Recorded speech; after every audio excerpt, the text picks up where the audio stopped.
Shalom semuanya. Semangat pagi, selamat hari Sabtu. Jos kandos, gaspol, bakar terus semangat. Bersyukur Bapak Ibu Saudara, kalau pagi hari ini hari Sabtu di hari yang ke-9, rally doa hari ke-9, kita boleh terus setia. Nanti malam jam 7, ayo rapatkan barisan imam-imam. Saya minta tolong youth pastor, hubungi anak-anak muda. Saya melihat ada anak-anak muda yang tidak ikut sama sekali. Ayo tolong beri laporan ke saya. Dicek anak muda yang tidak datang. Saya minta laporannya dan alasannya apa. Tolong dicatat. Dan juga penata layanan yang ada sama sekali tidak hadir, yang melayani sama sekali tidak hadir, saya minta tolong. Mira sebagai wakil Pak Indra, catat, laporkan ke saya. Alasannya apa? Saya minta tolong sekali. Ya, satu anak muda yang sama sekali tidak hadir. Tolong beritahu saya dan juga tim pelayanan. Sama sekali tidak hadir. Ya, saya minta tolong. Karena itu penting bagi saya untuk mencatat orang-orang yang loyalitas, orang-orang yang setia bersama saya, orang-orang yang sungguh-sungguh. 10 hari minimal 50% sudah saya senang. Bapak Ibu Saudara, mari kita saling menasihati, mari kita saling mendorong. Saya senang orang-orang yang tidak bisa hadir menghubungi saya, itu senang sekali. Di luar kota, dimanapun. Tapi saya mau katakan, hati gembala sangat-sangat kecewa jika ada orang di momen-momen seperti ini tidak hadir sama sekali tanpa beritahu. Saya, Bapak Ibu Saudara, sudah tidak mau marah. Saya sudah berjanji, saya tidak akan marah sama sekali. Tapi tolong beri catatan kepada saya. Oke, anak muda dan mereka yang melayani di mimbar, siapapun mereka.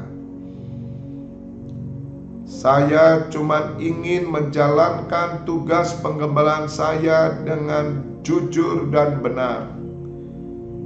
Orang-orang yang tidak mengindahkan sama sekali,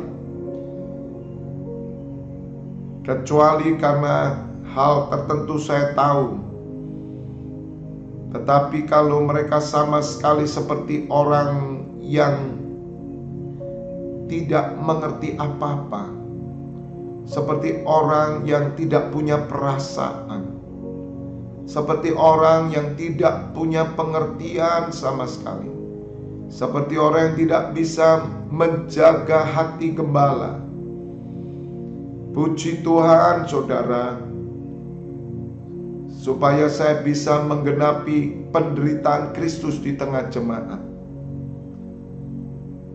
Saya mengucapkan selamat ulang tahun buat Bapak Ibu Saudara ulang tahun hari ini. Saya pribadi pernikahan kelahiran baru. Dan juga terima kasih untuk kesetiaan imam-imam yang di luar kota yang terus mengikuti melalui live streaming.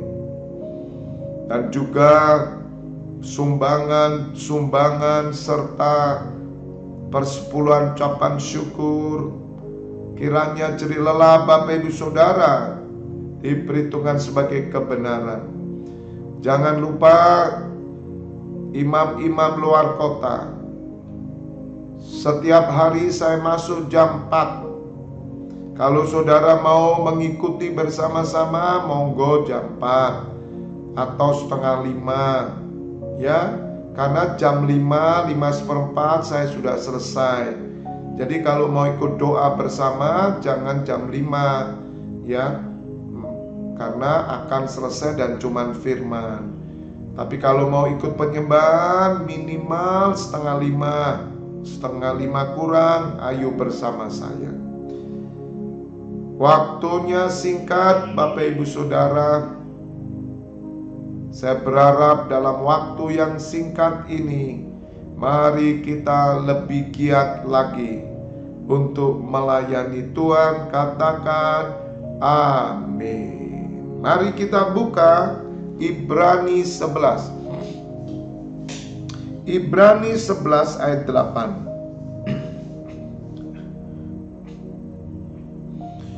Karena iman Abraham taat ketika ia dipanggil untuk berangkat ke negeri yang akan diterimanya menjadi milik pusakanya. Lalu ia berangkat dengan tidak mengetahui tempat yang ia tuju. Karena iman ia diam di tanah yang dijanjikan itu seolah-olah di suatu tanah asing. Dan di situ ia telah tinggal di kemah dengan Ishak dan Yakub yang turut menjadi ahli waris janji yang satu itu. Sebab ia menanti-nantikan kota yang mempunyai dasar yang direncanakan dan dibangun oleh Allah. Karena iman ia juga dan Sarah beroleh kekuatan untuk menurunkan anak cucu. Walaupun usianya sudah lewat, karena ia menganggap Dia yang memberikan janji itu setia.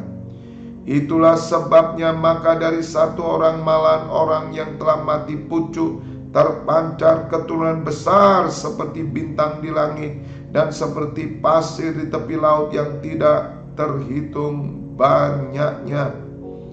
Dalam iman mereka semua ini telah mati sebagai orang-orang yang tidak memperoleh apa yang dijanjikan itu, tetapi yang hanya dari jauh melihatnya dan melambai-lambai kepadanya, dan yang mengakui bahwa mereka adalah orang asing dan pendatang di bumi ini. Sebab mereka yang berkata demikian menyatakan bahwa mereka dengan rindu mencari suatu tanah air. Dan kalau sekiranya dalam hal itu mereka ingat akan tanah asal yang telah mereka tinggalkan, maka mereka cukup mempunyai kesempatan untuk pulang ke situ. Tetapi sekarang mereka merindukan tanah air yang lebih baik, yaitu satu tanah air surgawi.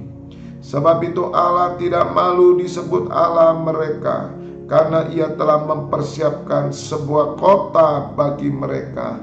Amin. Berbahagialah Bapak Ibu Saudara yang mendengar firman Tuhan, merenungkan dan melakukan dalam hidupnya. Katakan amin. Saya memberikan judul pesan Tuhan pagi hari ini, tidak betah di dunia. Tidak betah di dunia. Saya mau tanya kepada Bapak Ibu Saudara semuanya, apakah saudara masih betah hidup di dunia?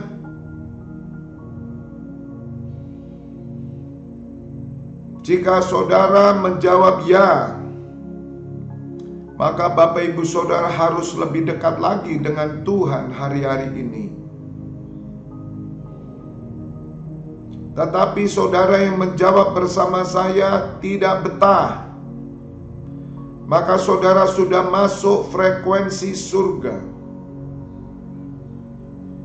Memang fisik saudara masih di dunia, tetapi hati dan pikiran saudara sudah ada di surga.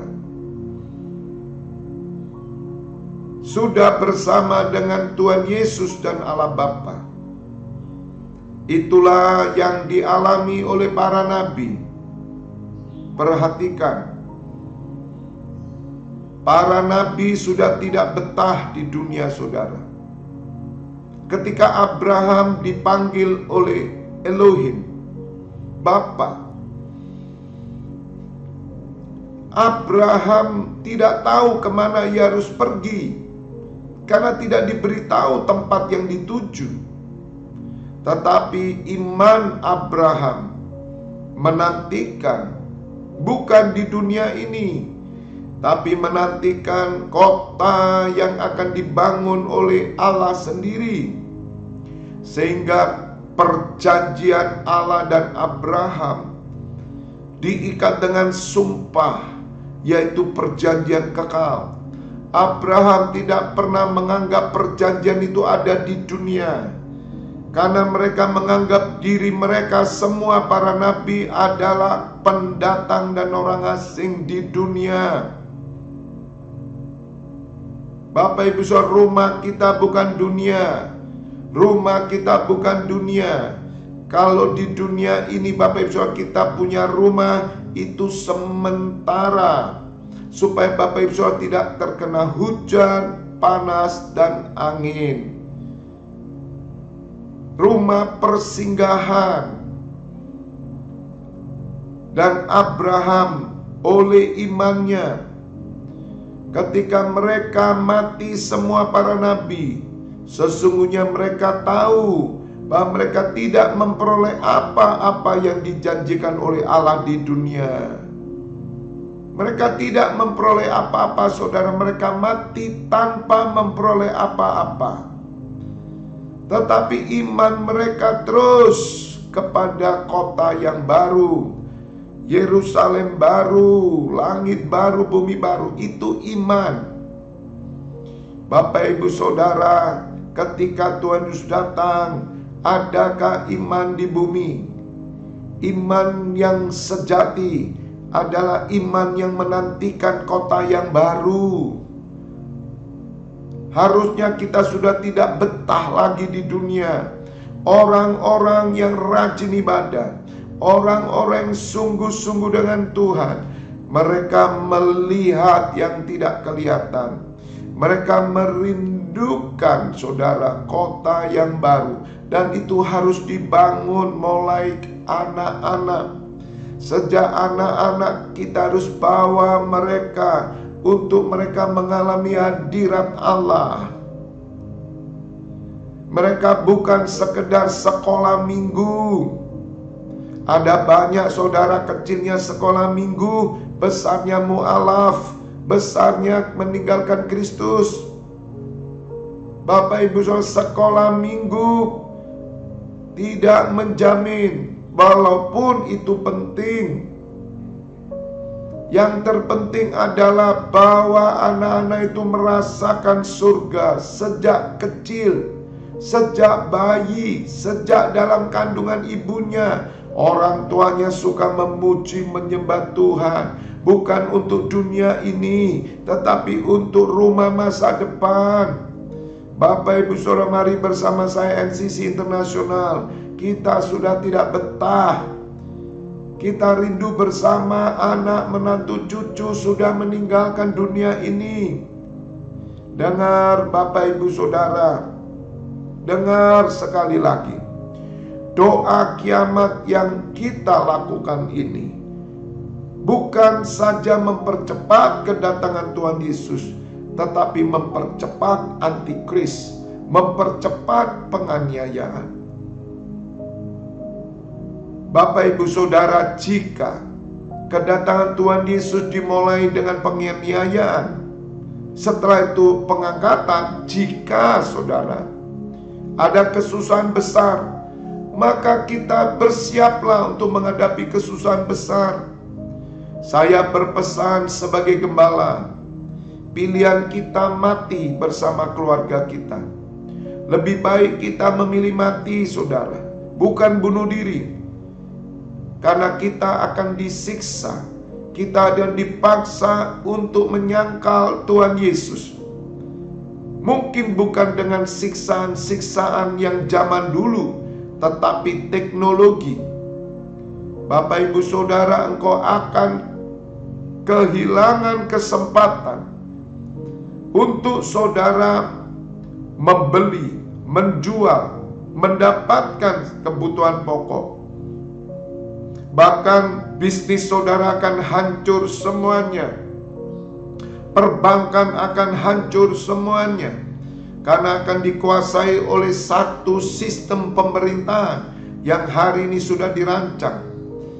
Saya berpesan Bapak Ibu Saudara, lebih baik kita mati bersama-sama keluarga kita. Jangan kita memikirkan apa-apa lagi di dunia. Latihlah dirimu saat ini untuk kita sudah tidak betah lagi di dunia. Kita tidak tahu Bapak Ibu Saudara, apakah besok kiamat atau besok lusa, atau apa kita meninggal dulu. Persiapkan diri, dunia ini bukan rumah kita. Mari kita seperti para nabi-nabi, hanya melihat dari jauh Bapak Ibu Saudara. Mereka beriman bahwa mereka akan mendapatkan kota yang baru yang dibangun oleh Tuhan Yesus. Padahal Abraham dan nabi-nabi yang lain belum pernah bertemu dengan Tuhan Yesus, tapi iman mereka hidup selama-lamanya.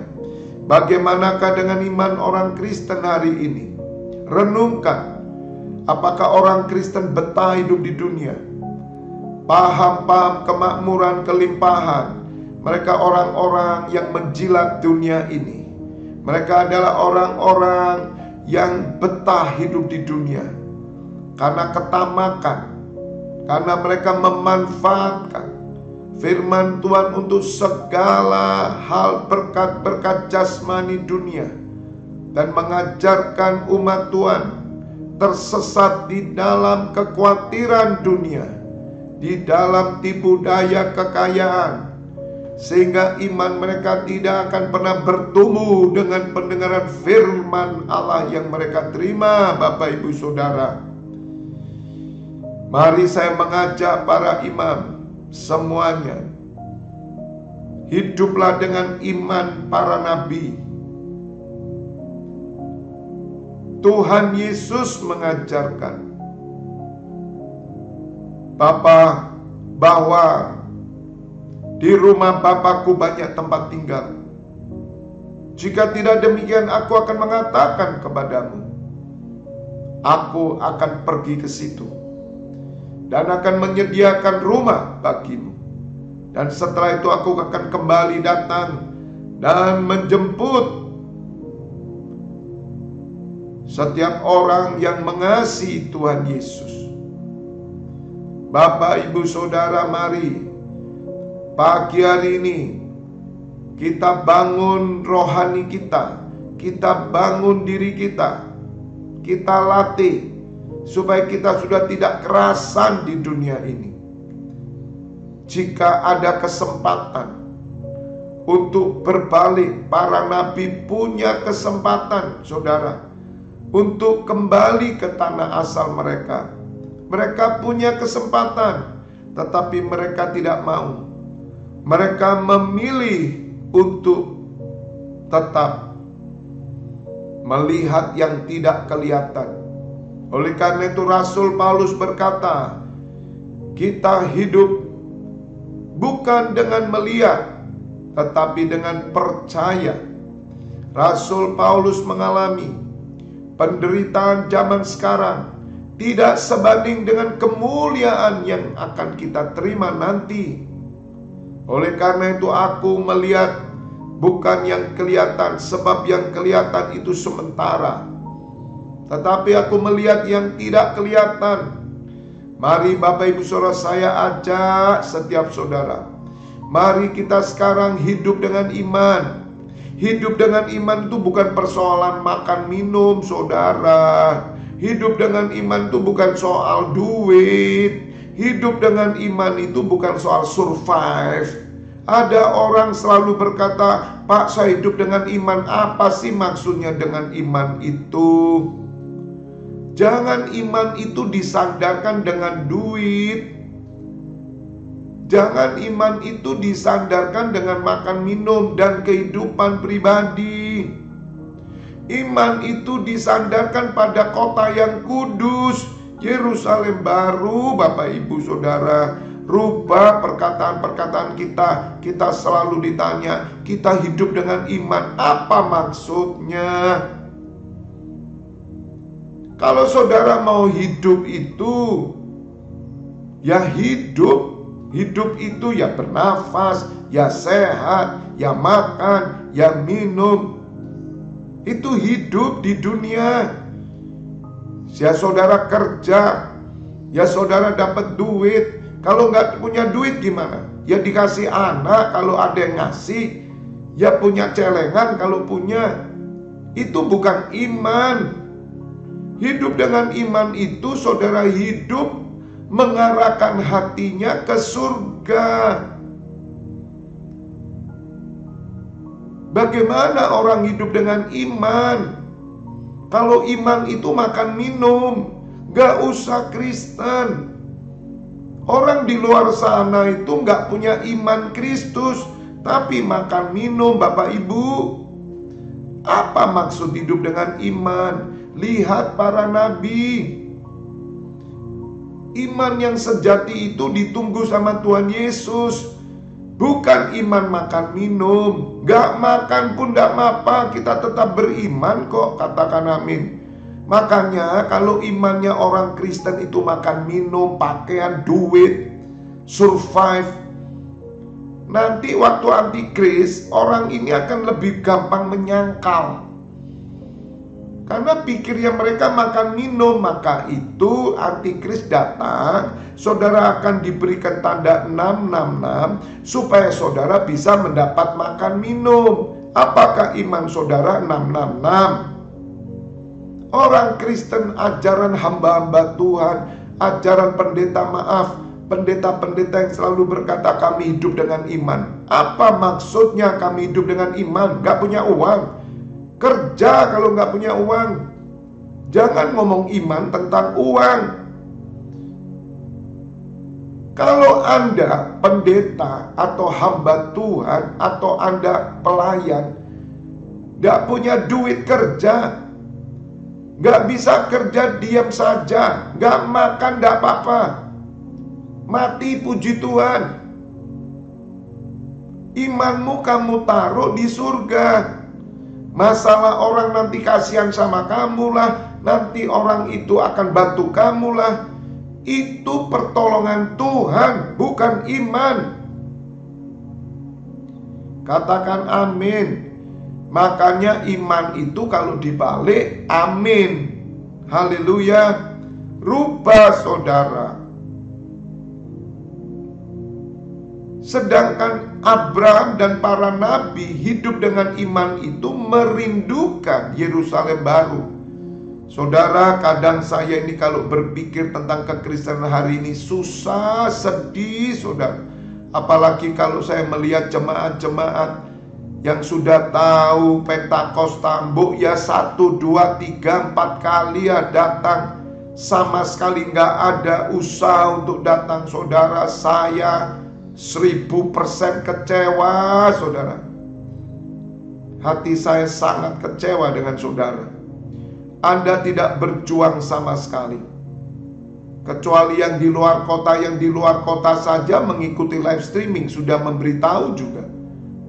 Yang lain, aduh saudara, sebagai gembala saya ini sangat kecewa dan sedih.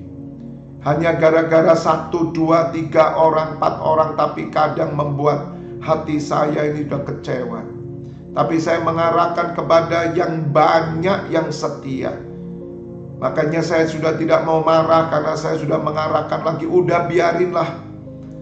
Biarin yang sedikit yang gak mau aturan dengan benar, yang gak ngerti aturan, yang bebal, yang gak tahu sopan santun. Udah saya tutup mata. Biar Tuhan Yesus yang tahu hati saya. Biar Tuhan Yesus yang menghakimi mereka. Sudah saudara. Karena orang Jawa bilang kebacut sudah. Ya, Maaf ya saudara, kayak orang itu ndak ngerti WA, ndak ngerti HP. Maaf ya, kayak orang primitif saudara. Maaf ya, kayak orang yang ndak pernah punya gadget aja. Saya tuh kadang ya saudara, mau ngomong apa gitu ya, ini mental tempe semua, ini imannya iman bobrok semua. Ya Tuhan Yesus, ya Allahku. Jadi kadang saya ini dalam penggembalaan itu ya sudah, saya telan aja pil pahit itu, dan saya bersyukur saya diberi kesehatan Bapak Ibu Saudara, saya diberi kekuatan. Tolong doakan saya terus ya. 2033 itu perjuangan. Ya, kalau orang luar yang nyerang saya enggak apa-apa saudara. Tapi ini orang dalam loh saudara, orang dalam yang nyerang saya. Keterlaluan saudara. Tapi saya bersyukur, saya sebagai gembala, saya harus menghadapi seperti Tuhan Yesus. Tuhan Yesus diserang dari luar dan dalam, bertubi-tubi terus saudara, tidak pernah berhenti. Tapi saya siap, karena itulah hidup saya. Setiap penderitaan yang saya alami secara batin atau secara fisik belum pernah, tapi secara pikiran, jiwani, itu saya anggap menyempurnakan apa yang kurang dari penderitaan Kristus. Mari bersama-sama saudara, kita tidak betah hidup di dunia ini. Persoalan yang kita terima semakin membuat kita tidak betah. Amin. Membuat kita mengarahkan diri kepada Tuhan Yesus yang di surga. Tuhan Yesus ada di sana. Persoalan jemaat membuat saya ingin cepat rapture. Makanya saya terus mengerang. Persoalan-persoalan pelayanan membuat saya, Tuhan selesaikan semuanya. Persoalan-persoalan gereja yang kita lihat, persoalan pendeta-pendeta, persoalan semuanya, kita selalu berkata, Tuhan sudah enough, sudah cukup Tuhan, cukup Tuhan. Orang-orang Kristen yang bebal, orang-orang Kristen yang mengabaikan Pentakosta, sudah diadakan 10 hari, tapi mereka tidak mengindahkan. Tuhan sudah cukup. Dengarkan doa para martir. Berapa lama lagi ya penguasa? God bless you all. Korepe sandara maya raya masore pase. Korepe sandara maramaya masore pase. Kami sudah tidak betah lagi Tuhan. Kami tidak betah lagi di dunia, sebab dunia bukan rumah kami. Dunia bukan rumah kami. Segera Tuhan Yesus datanglah. Segera Tuhan Yesus datanglah. Segera Tuhan Yesus datanglah. Supaya setiap lutut akan bertelut. Supaya setiap lidah akan mengaku Yesus adalah Tuhan. Ya Bapa, semua gembala, semua pendeta, semua hamba Tuhan sudah tak betah lagi Tuhan. Apalagi melihat jemaat-jemaat yang tidak bisa diatur dan tidak punya aturan. Tuhan Yesus segera datang, supaya perkataan kami dibuktikan benar. Tuhan Yesus datanglah segera. Selesaikan semuanya ya Bapa, supaya semua gereja terangkat. Tidak ada persaingan gereja, tidak ada persaingan pendeta, persaingan gembala, tidak ada semua. Selesaikan ya Bapa, supaya semua bersatu, supaya mereka hidup takut akan Allah, ibadah dengan cara yang berkenan ya Aba ya Tuhanku.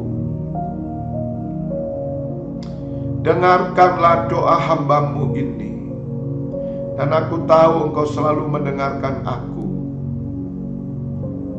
dan Engkau mengabulkan doaku Bapa. Terima kasih ya Bapa. Nanti malam jam 7 kami akan datang. Hamba berdoa kiranya semua jemaat imam yang Kau percaya pada hamba-Mu mereka datang. Jika tidak datang, mereka boleh memiliki sopan santun dan aturan, ya Bapa. Ampuni Tuhan orang-orang yang tidak punya aturan sama sekali. Bapa, Hamba bersyukur Engkau beri hamba kesabaran, Engkau beri hamba kekuatan, Engkau beri hamba pengendalian diri. Kami bersyukur ya Aba. Kami bersyukur ya Aba. Terpuji namamu kekal selama-lamanya. Bapak Ibu Saudara, buka kedua tanganmu, terimalah pengurapan minyak dan anggur persetujuan dengan tubuh dan darah putranya Yesus Kristus yang menyucikan dan menyembuhkan. Berkat kehidupan turun atasmu dalam nama Bapa, Putra, dan Roh Kudus. Bapak Ibu Saudara yang sudah menerima berkat Tuhan pagi hari bersama, katakan amin. God bless you all. Tetap semangat, maju terus, jos, gandos, gaspol terus, bakar-bakar.